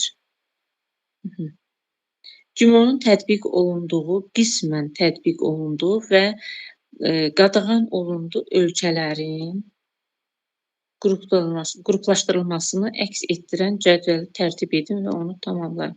Ümumiyyətlə, demək, qadağan olunub Rusiya, Şərqi Avropa ölkələrinin böyük əksəriyyətində qadağan olunub. Bir də Venezuelada, Peruda, Bəli. Madaqaskarda, Misirdə, sonra bu haradır? Filippində var, yox. Qırmızıdır Filippin. Demək, hansıdır bir də? Hə, Polşada qadağan olunub. Bəli, burada. Burada bir də hardadır? Cənubi Avropa Yəni Yunanistan da Balkan düşür. ölkələri. Yunanistan, hə, Balkan ölkələri. Baxın. Balkan ölkələri. Bəli, buralar qadağan. Balkan ölkələridir. Bəli, qadağan. Bir də burada ortada İsveç, haradır bura? İsveçrəyə falan oxşuyur. Macarıstan. Şərqi Avropa ölkələrinin yəqin Macarıstana falan oxşuyur. İsveçrə. Baxın, burada bu İsveçrə. Bu İsveçrə, hə, düz deyim ki, onda, hə, İsveçrə. Bunlarda qadağan olunub ümumiyyətlə. Bəli. Demək, bir də elə biləm desək, ümumiyyətlə gimonun qismən tətbiq olunduğu ölkələri deyək, o birislərdə qalanda elə tətbiq edilənlərə aiddir. Bəli, bəli. Demək, Danimarkadır, Norveçdir, Fransadır. Bir dəqiqə, sonra haradır bura? Qələm götürsən. Demək, Aha, götürdüm. Almaniyadır, müəllim, İtaliyadır. Fransa. Burada sonra hara düşür orada yuxarıda? Fransa var orada. Fransanı dedim mənmə deyəsən. Qərbi Orta Avropa ölkələrindən çıxırıq, elə bir orada düşür Belçika. Belçikanı çıxmaq, Niderland Belçikanı çıxmaq şərti ilə. Sonra Norveç. Demək, Danimarkadır, İslandiyadır, Norveçdir, Orta Avropa ölkələridir. Burada bir də yuxarıda Şərqi Avropa ölkələri, Latviya, Litviya, Estoniyadır. Bax, oralar düşür. Sonra bu tərəfdən də gəlir, demək, Laos, Kambodjaya düşür, mən bilən. Bəli, bəli. Laos, Kambodja. Tətbiq edilir. Afrikada da bu Mərakeş tərəfində Şri-Lanka, müəllimə, Şri-Lanka. Şri-Lanka da var. Şri-Lanka, hə, fikir vermədim. Hə, Şri-Lanka. Ona fikir vermədim. Əlcəzair.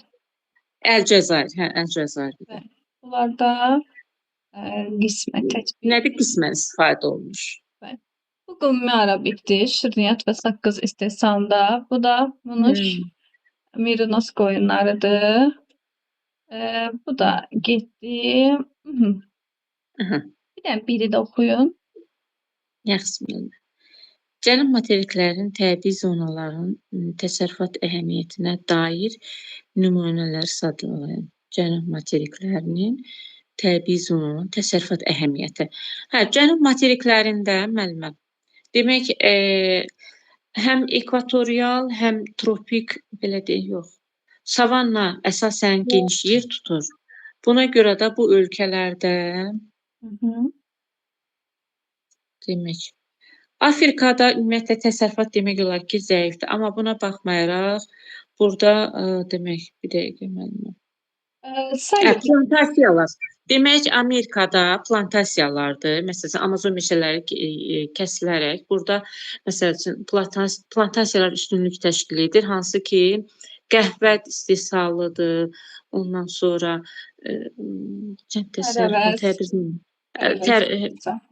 bir də nə idi orada, bir dəqiqə. Meşə təsərrüfatı da xüsusilə inkişaf eləyib, onu da deyim. Daha sonra heyvandarlıq xüsusilə inkişaf edib. Bu, cənub materiklərində qoyunçuluq özdə xüsusilə. Məsələn, Avstraliya, Afrika ölkələrində. Afrikada daha yüksək inkişaf edib, Avstraliyada üzr istəyirəm, daha yüksək, amma Afrika ölkələrində nisbətən zəifdir.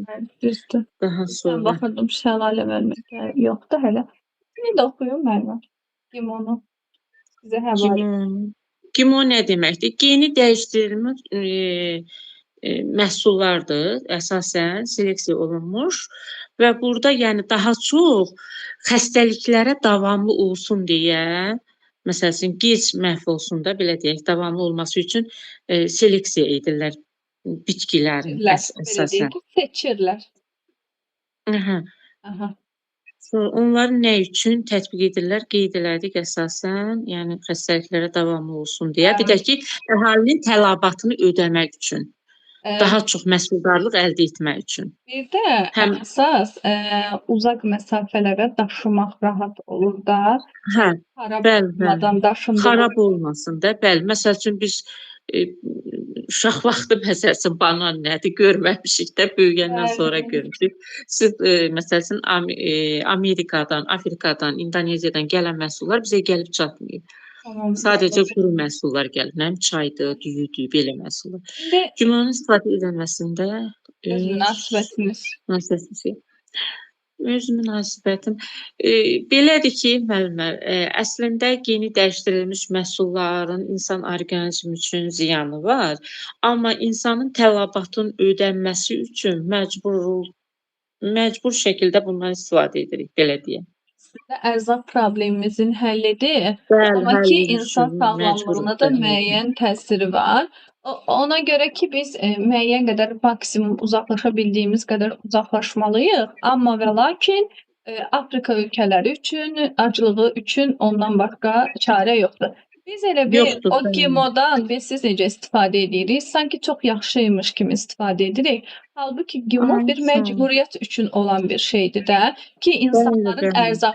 Biz məsələn sizin dediyiniz kimi də məsələn subtropik bitkilər, nə bilim İndoneziyadan, nə bilim hardan gələndə özümüzə fəxr bilirik ki, biz bunu yeyirik. Ay bizim süfrəmizdə bu var. Amma əslində olan o deyil də. Yəni həm yəni əslində olan o deyil. Yəni bizim həyətdə əkdiyimiz ya nə bilim mağazadan deməyim, bazardan aldığımız daha yaxşıdır, nəinki o gözəl süfrəmizdə daha baha qiymətə aldığımız. Yəni bizinki sırf bilə-bilə öz orqanizmimizə belə deyək, ziyan vurmaqdır. Belə. Bu belə getdi. İndi sizdən sonra Həyat müəllimədə idi, yoxsa Gülyanaq müəllimədə idi? Məndə idi. Aha, buyurun. 3-də nə deyir ki? 3-də birinci rəqəmə deyir hansı təbii zonadır, eləmi? Bəli, bəli. Hə, bir Cənubi Amerikanın şimalıdır. Burada savanna idi. Düzdür. Sonra materiklər üzrə deyim də ayrı, eləmi? Yox, gərək yox. Hə, elə deyin. Yaxşı, elə Çünki deyin. Afrikada bir şimalda səhraya çıxır ona görə. Düzdür. Cənubi Amerikadan başlayın. 1. Cənubi Amerikada 1 ilə 2 savannadır, 2 rütubətli ekvatorial meşədir, 3 çöllərə düşür, 5 isə o Aralıq dəniz iqlim tipidir də elə. Yox. Səhradır, səhra. Patagoniya səhrası. Yaylasın. Buradır. Çilidədir. Bircə Çilidədir. Bu dəniz sahili Çilidədir, Aralıq dənizi. Bu getdiyini keçin 5-ə nə dedik müəllimə? 5 nə oldu təbii biz ona başa səhra dedik düşmədim. müəlliməciyim. Səhra. Səhra, hə. Atakamadır. Atakan Yox, biraz mən səhv demirəmsə, Patagoniya. yeganə mülayim illiklərin səhrasıdır da Cənubi Amerikada. Patagoniya. Hə. bir dənə. Ha, o birisi səhifədə dağlıq əraziyə düşür. Yo, baxın. Mən bunu Yox, sildim. mən Patagoniya deyirəm. Ora dağ gəlmir. Dağ çatmır ora. Dağ elə bir baxın bu sahildən gedir. Hə, bu biraz şərq tərəfdir. Bəli. Hə, səhra yarım səhraya düşür, hə. Hə, sonra Afrikada deməli, birinci səhradır. İkinci savannadır. 3 ilə 4 rütubətli ekvatorial meşədir. 5 subtropik cod yarpaqlı meşədir. 6 hara düşür? Bir dəqiqə. 6 düşür. Orada səhradır da Kalahari. Hə, ora səhradır. 7 də düşür savannaya, səhv eləmirəmsə. Bəli, biraz yuxarısı savannaya. Müəllimə, o birdə məsəl üçün cod yarpaqlı deyə bilərik həm də. O ən Yuxarı şimalı hissəsində. düşərdə, ən şimalı nisbətən subtropikdən. Şimal Hə, hissəsində. o qədər hissəsi. Hə də, yəni şimal hissəsində mən də elə demək istəyirəm. Kiçicik, mini minnacıqdır. Amma imini bir şeydə böyük səhradır. O Bəli. heç mən bildim. Yəni deyirəm onu da əlavə etmək olar da. Avstraliyanın biri bura savannaya düşür, rütubətli ekvatoriala düşmür. Düşün. 2 səhra, bir dəqiqə, hara düşür ki? Səhralara düşür, hə, səhradır. Böyük. 3. Hə, 3 ilə 4 cod yarpaqlı meşədir. Düzdür. 5. 5 də savannadır, 1 ilə. Bəli. Belə bir şey gəlir, savannaya düşür, düzdür. Demək bunu bitirdik. İndi keçirik Antarktida. Ən materikdir. Mən ən materik deyirəm. Ən soyuq, ən cənubda və s. və ilaxır. İndi burada bir xeyli tapşırıq var. Biri sizə deyin Gülyanıq müəllimə, belə bölək. Hissə bölək. Antarktidanın coğrafi mövqeyi. 3 yarımkürədə yerləşən sahəsi. Aha, bunu sualları oxuyuram da yəqin ki. Zəhmət olmaz. Antarktida hansı okean və dənizlərlə əhatə olunmuşdur? Okean və dənizlərlə. Sakit okean, Atlantik və Hind okeanı ilə. Dəniz Oedel, Cənub Davis. okeanı deyil. O təzə dərslikdədir. Onu Amma ona götürmürük. aid kitab da Niyə yox. götürmürük ki? Yazılıb, kitabda da yazılıb Cənub okeanı.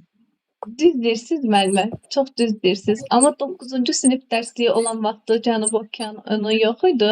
Yəni elə də deyə bilərik, belə də deyə bilərik. Yox, indi biz məsəl üçün qarşımıza çıxacaq sözsüz ki, bizə yeni ilə veriləcəkdir. Çıxmayacaq. Yeni ilə çıxmayacaq qarşımıza. 6-dan 11-ə müəllimə biraz qarşılıqlı axı. Tam elə bir dərsliklər dəyişəndən sonra siz deyən kimi olacaq. Bəli. Tam dəyişəsin. O 9-dan Bizə sual qoyulsa indi necə qoyulacaq? Elə deyil, qoyulmur da, elə qoyulmayacaq, elə o tipdən. Heç qoyulmayacaq. Yəni çaşdırıcı. Statistikadır, dəyişilən məlumatlardan əsla düşmə ehtimalı yoxdur. Tam rahat olun. Yəni o cəhətdə. Bəs məsələn, müəllim üzr istəyirəm, bölürəm sözünüzü. İqtisadi sosial Azərbaycan iqtisadi sosial rayonlaşdırma coğrafiyası var. Orada rayonlar amma təzədən ilə düşəcək, yeni ilə düşəcək, eləmi? Çünki 2021-də dəyişdik. Ona görə 4 ildir dəyişilən. Çünki onu biz özümüz dəyişmişik. Amma bu bir məsələ ümumiyyətlə dünyada dəyişib. O dünyadan da bizə çatmağı biraz gec olur ona görə. Buyurun Gülyanıq müəllimə, düz deyirsiniz. Hə, dənizləri Oedel idi, Davis idi.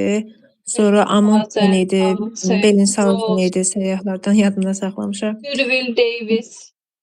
Oedel, Bellingshausen, Amundsen, Davis. D'Urville. Sonra nə?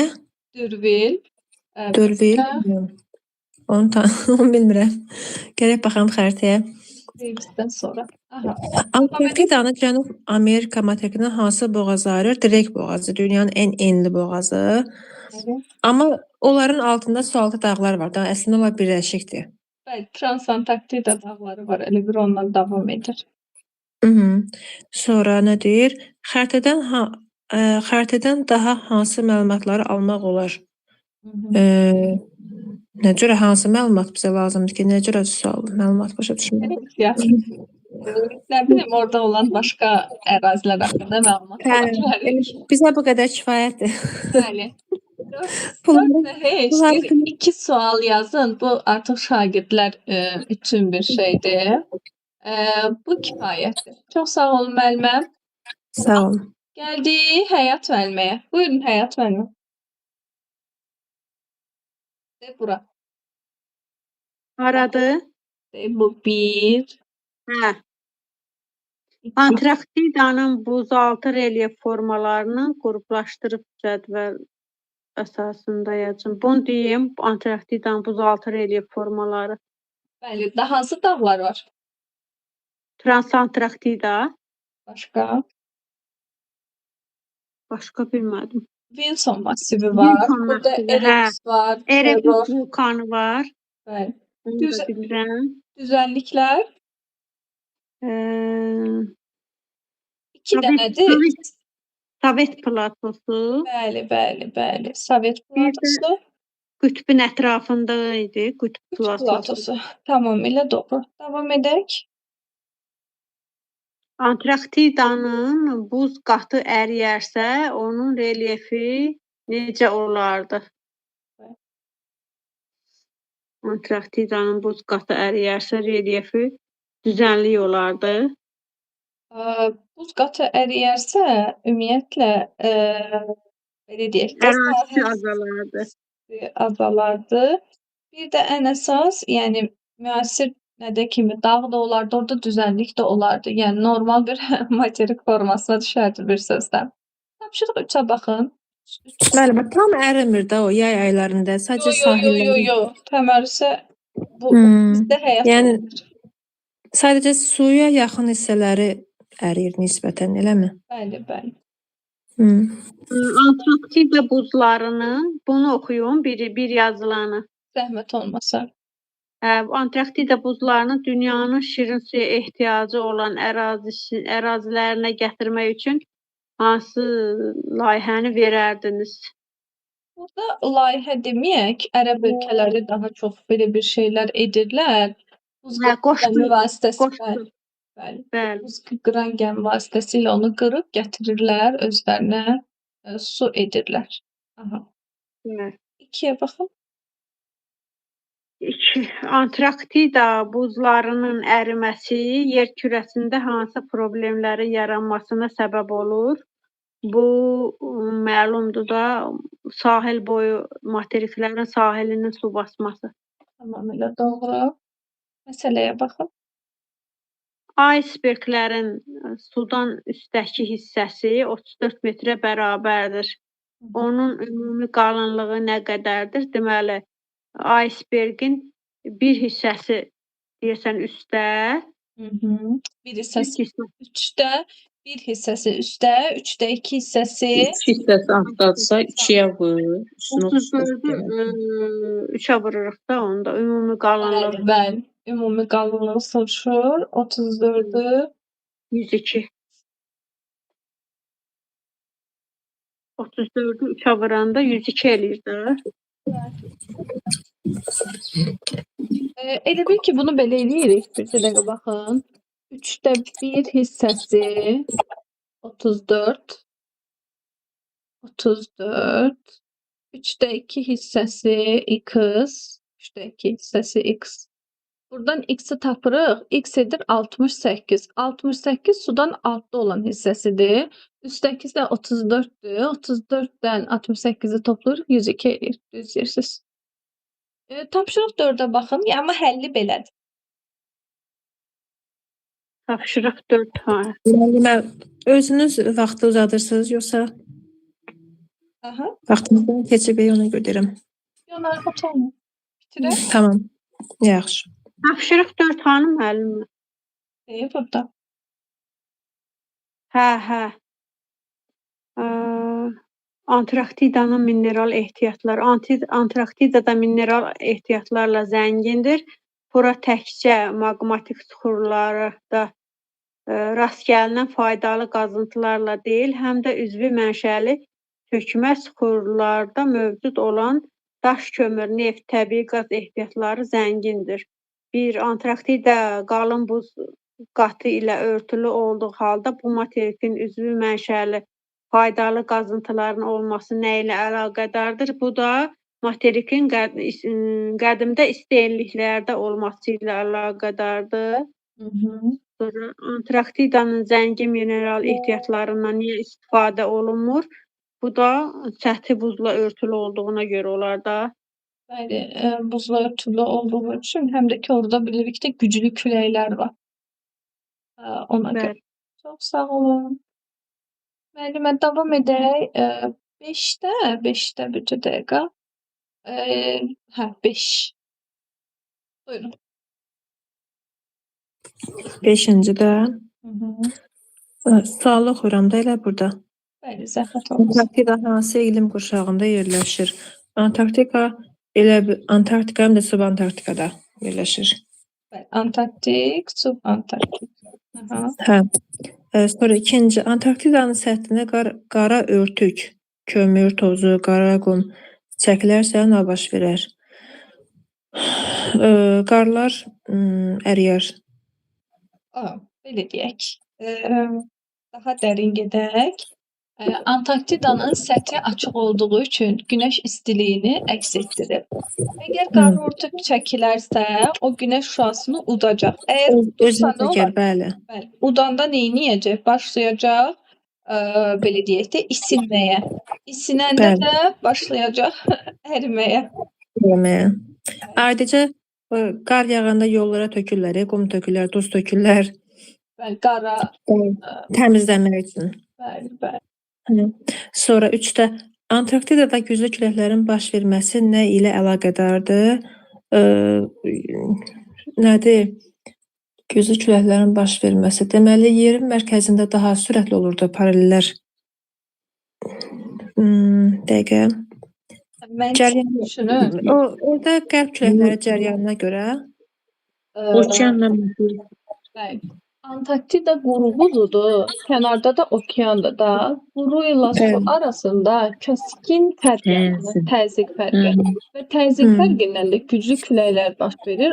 Elə qərb küləklərinin yaranması da dediyimiz bu səbəblərdən meydana gəlir. Deməli, quru ilə soyuq buzun təsir nəticəsində. Bəli. Təzyiq fərqi yaradır. Bu 6-dır. 6-ya baxın. 6-da. Antarktidada oasis. Deməli, nə deyir burada? Antarktidanın buz səhralarındakı vahələrin əsas əlamətləri nədir? Antarktidanın buz səhralarındakı vahələrin əsas əlamətləri nədir? Buz səhraları odur ki, orada hava kəskin soyuq olur, sonra güclü küləklər olur. Bitki örtüyü yoxdur. Başqa?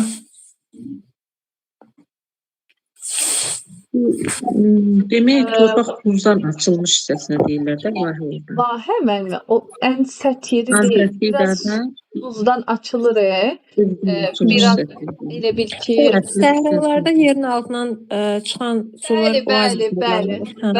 O vahədir, bu da oazis, eyni şeydir. Buradakı oazisdə, oradakı vahədir. Bəli. İkisi də vahə deyə bilərik. Bura bir balaca temperatur daha yaxşı olur. Biraz bitki örtüyü var, yəni digərindən fərqləndirən. Kasıb olmasını təsdiq edən 3 ifadə yazın. Yəni bunu bioloji ehtiyatın kasıb olması ən əsası iqlimin soyuq olmasıdır, torpaq örtüyünün olmamasıdır. Sonra əsas elə budur da, yəni günəşin düşmə budağı zəifdir. Qalındır. İqlim göstəriciləri də o şəkildə dediyiniz 2-3-ünü əhatə edir. Son olaraq şeyə də baxaq 7-yə. 7-də sual var. Hə, nə üçün Antarktidada turizm və elmi tədqiqat işləri dekabr, yanvar, fevral aylarında daha fəal olur? Çünki orada yay aylardır da. Bəli, bəli. Antarktidada yay aylarıdır. Burada elə bir Yəni biraz hava yəni isti olur nisbətən. nisbətən deyək. O İsti dediyimiz yəni 0 dərəcə, 1 dərəcə, 2 dərəcə. bir video var. O gün şagirdlərdən baxmışıq ona da. Baxarsınız vaxtınız olanda. Yəqin Şəmkir Aqroparkına baxdınız da. Yəni möhtəşəm idi. Baxdım, hə, baxdım. Böyükdür. Bəli, heç insan